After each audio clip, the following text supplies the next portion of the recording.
In this tutorial, we'll start to explore really the role the neck has anatomically in how we move in the golf swing, and also how these very common, often postural imbalances we see and observe more through life can actually then migrate into golf and actually display very much to the neck. So the neck in many ways can be one of the most adaptive and also visible signs of any kind of postural or anatomical adaptation or constraint. And equally so, really how that neck moves to the golf swing, and then finally then what references can we use in a much more kind of intuitive playful approach can we kind of use to then really guide the neck to move in anatomically a much more healthy and advantageous way. So just initially looking at very much kind of almost those adaptations we see with the neck, one of the more common ones we can see. Certainly almost, it can be sometimes, not always, but sometimes in a very kind of fun way, almost aligned to just where someone is in life in terms of kind of their status, their time around the game, their involvement, their kind of frequency, their age, for example, that often we look at from the side-on view, that very kind of forward head, that almost kind of cervical kind of protraction, so that cervical spine, that cervical spine really being kind of protracted forward, so that head kind of down in that very forward head position, can be one of the more kind of commonly observed kind of postural adaptations we can see. And we'll certainly come on then to more shortly how these kind of neck and head adaptations then really constrain and change kind of how that cervical spine rotates, that neck rotates at the beginning of golf swing, and also then through the entire range it kind of moves through. And so equally, it's almost the opposite, the scale in some ways of these adaptations we can see through that neck. As often when we get that very kind of short kind of back of that cervical spine, the neck, that very long length in front, the kind of chin up, that kind of very short neck, often kind of connected when the clubs are placed behind us, we kind of get that very kind of almost neck back approach, which again just creates a very, very different kind of challenge and constraint around kind of how that neck allows rotation to happen because of the kind of position it's been held in that start position. We often then see some kind of lateral adaptations that can then connect back to things like eye dominance issues or eye constraints, even eye conditions, things like esotropy of the eye, that kind of thing, which can then really adapt how someone kind of visually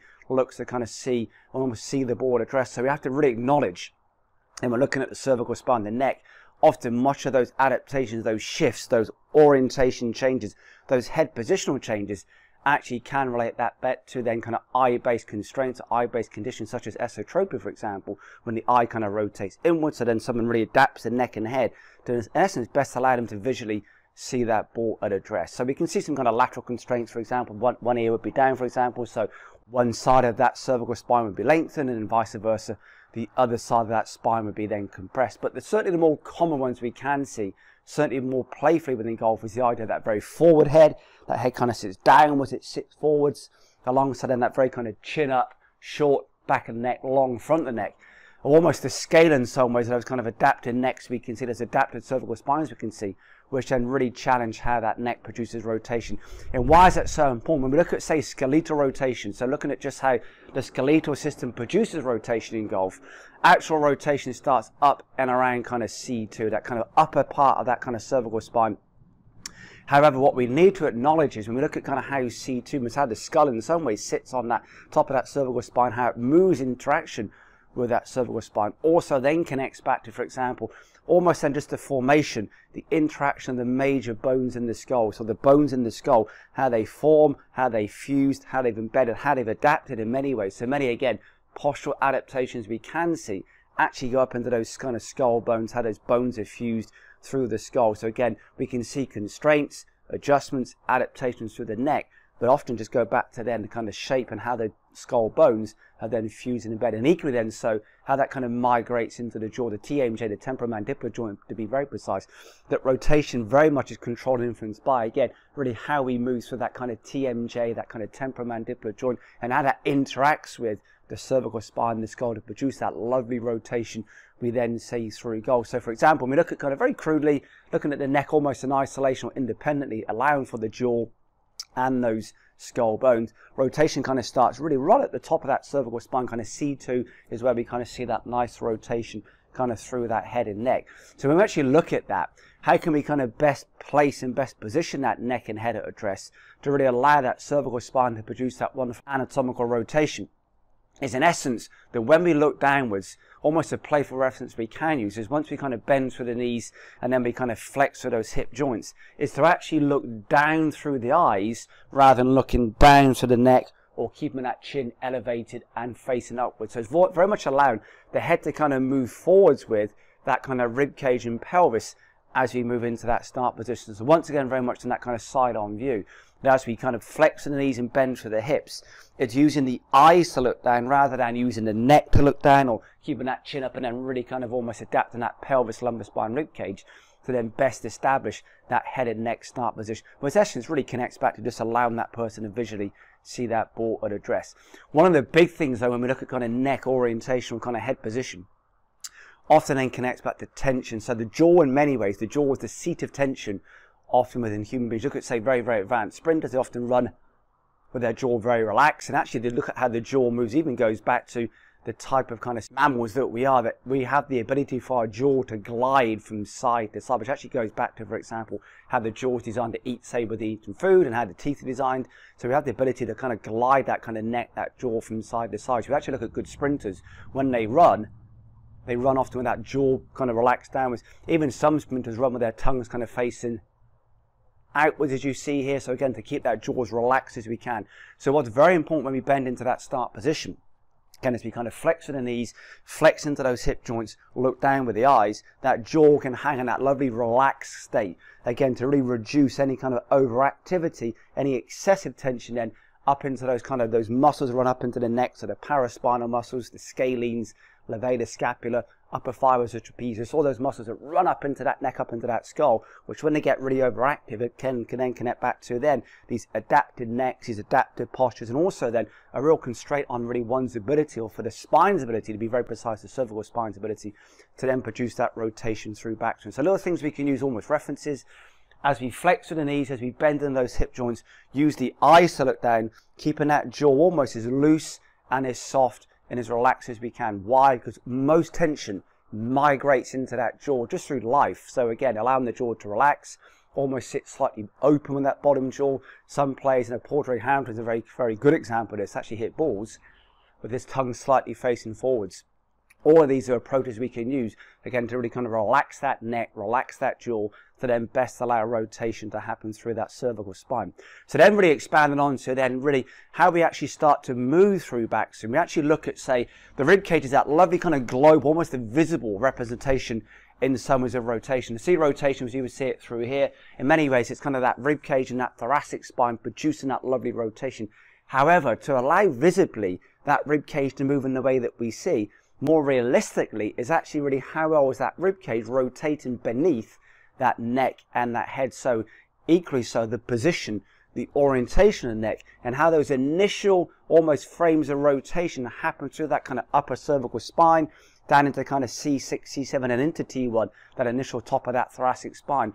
How we move through that cervical spine in many ways then controls and allows that rib cage, that thorax, that thoracic spine to then produce the rotation that more visibly we see when observing how players move in goal. Say, for example, again, to actually move that rib cage in the way you see through this video, those initial frames that almost the start, the origin, the genesis in many ways of that rotation is actually up into that upper part of that cervical spine, through the jaw, into the skull, the neck. So again, having that neck nice and long, nice and relaxed, no adaptation, and in many ways restoring and maintaining the natural curve, that slight lordosis we have in that cervical spine, is vital for, in many ways, in allowing the thoracic spine and the thorax and the rib cage to then move in the way that we like it to move. So again, many adaptations we see through that thorax as we move through back swing often connects back to how the thoracic spine and how the thorax is having to move around those adaptations through that neck. So in many ways,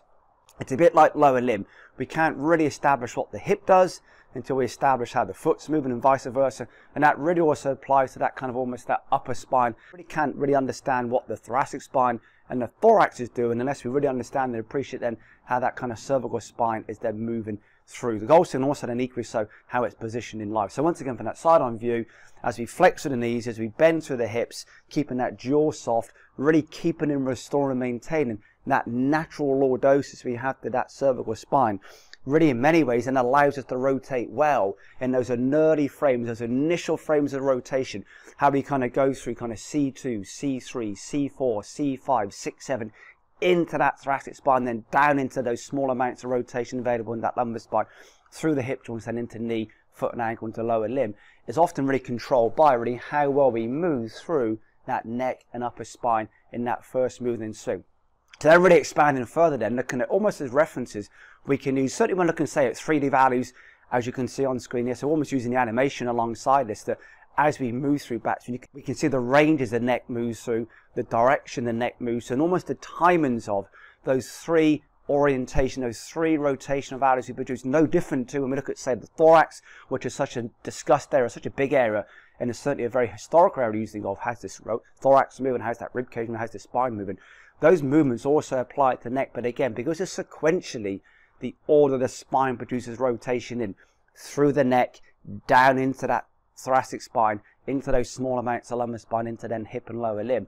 In essence, what happens through that cervical spine really controls and determines then how that thoracic spine and lumbar spine then move and adapt and swing. So in many ways, before we can look at this, we have to really then be very aware of really how that neck is moving through swing. So we actually look at then how we move through backswing as we produce rotation, how that spine for the right-handed player, so simply invert this for the left-handed player, is moving into elements of left lateral flexion, extension, as it rotates. No different to, certainly on a much smaller scale, to then what we produce through that thorax and that kind of thoracic spine. So again, we're moving through that three-dimensional rotation of left lateral flexion, extension, and rotation as we move through backswing. And equally so, as we start to move into downswing, we then start to move back in towards flexion, right lateral flexion, into rotation.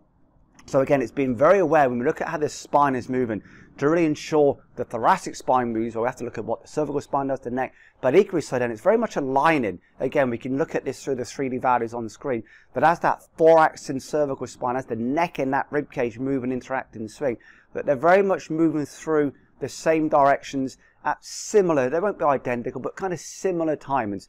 Really what we've done with the neck moving one way and the thorax moving another way, that's when we often then get things like neck pain, especially around areas such as C6 and C7, the kind of lower part of that kind of cervical spine, the disc, for example, often then kind of compressions and then shortens through one side. For example, we start seeing these movements in swing, or this kind of movement through backswing.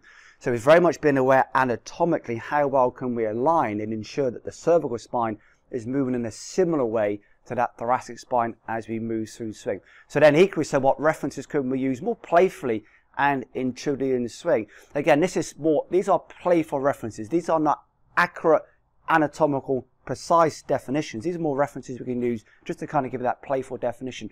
Almost again allowing for there's no constraints anatomically. Someone can move well, there's no kind of neck issues or skull issues or jaw issues through swing, or even eye dominance or eye imbalance issues. But as they kind of rotate through backswing, it's almost as best we can keeping the eyes and ears somewhat level as we move through backswing to really ensure that neck can move beautifully well then beneath that skull, then into that kind of thoracic spine as it moves through swing. Ideally, it's avoiding, for example, one eye moving downwards or one ear moving upwards or whatever it might be when we look at that relationship in the eyes and ears. So somewhat, again, in that playful way, can we keep those eyes and ears level as we move through backswing in many ways, and actually then connect on how the feet move.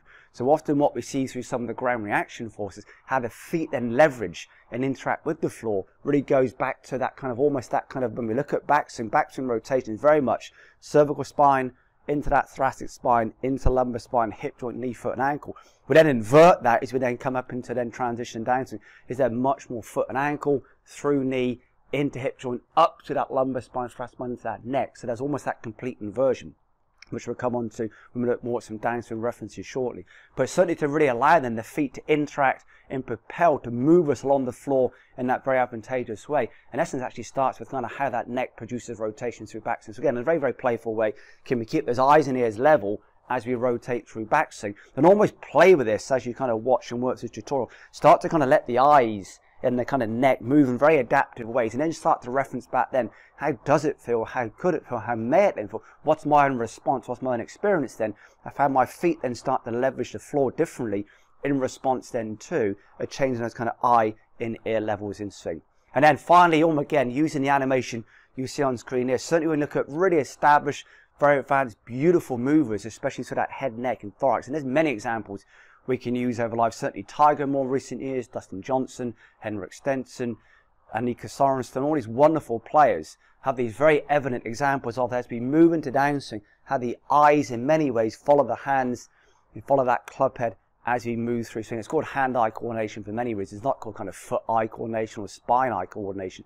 It's called hand-eye for many ways. In some ways, the hands follow the eyes, hence the idea of kind of hand-eye coordination. The hand follows the eyes. But as we move into downswing, it's allowing those eyes to kind of follow the hands through impact. So in some ways, almost looking towards the camera now, it's allowing those eyes to remain looking along that target line as they rotate. So we're seeing what it isn't is allowing the eyes to elevate or the head to come up and sort of start changing position.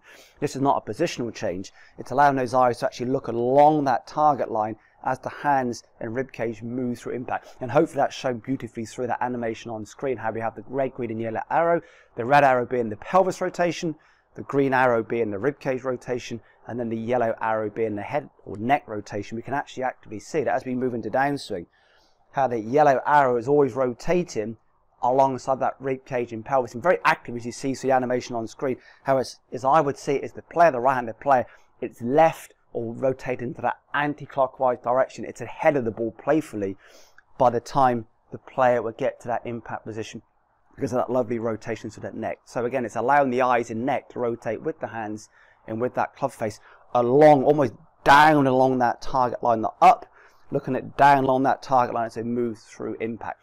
One of the more common issues we can see, making it more anatomically around when we see things like pain and injury around that neck, is often then when the head is held in that very kind of clockwise, that very torsion rotation. So in essence, you have a head rotating that way, or neck or cervical spine rotating into that clockwise direction, as the segments beneath, mainly the thoracic spine or the thorax and the pelvis, are then moving in that anti-clockwise rotation. So we get that lovely torsion, which we know through all the history and case studies can be very problematic around things like compression, lateral flexion, pain around those areas such as neck, shoulder, even into kind of wrist and kind of hip pain. So again, using the animation on screen as an example, we can clearly see often almost an unadvisable approach, and certainly a very problematic approach, is when that head's being held in that very kind of clockwise direction as that rib cage is rotating, the anti-clockwise rotation. So that almost that combination of torsion and lateral compression is often then what creates issues such as kind of pain around that kind of right side of neck, or length through that kind of left side of neck. So actually look at what the neck's been exposed to then.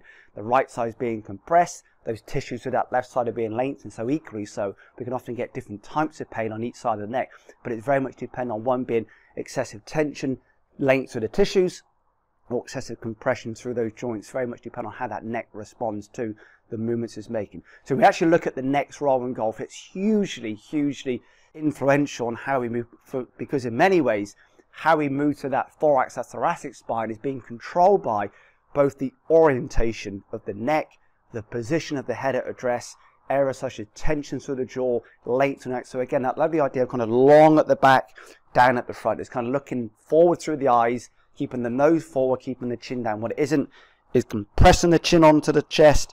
It's very much eyes forwards, nose forwards, chin down, long at the back of the neck, that lovely kind of long neck. So as long through the neck as we can.